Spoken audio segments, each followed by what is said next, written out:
Kiki Saputri akan sebar 1000 undangan pernikahan.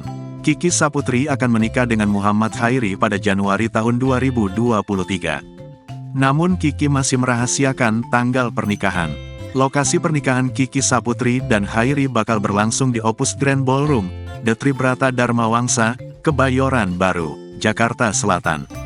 Sementara itu, konsep yang akan dihelat dalam pernikahannya nanti, Kiki Saputri dan Khairi memilih adat tradisional dan internasional. Kiki Saputri kini tengah sibuk menyiapkan pernikahannya dengan Khairi, terutama menyiapkan daftar tamu undangan. Tidak tanggung-tanggung, Kiki dan Khairi berencana menyebar lebih dari 1000 undangan dalam pernikahan mereka.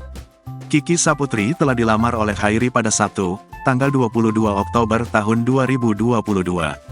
Setelah prosesi lamaran selesai, Kiki Saputri pun membeberkan alasannya yakin kepada Khairi.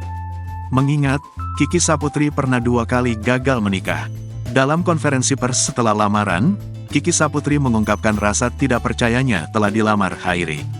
Kiki Saputri mengaku belum percaya bahwa ia akhirnya dilamar setelah mengalami putus cinta yang menyakitkan dari mantan kekasihnya.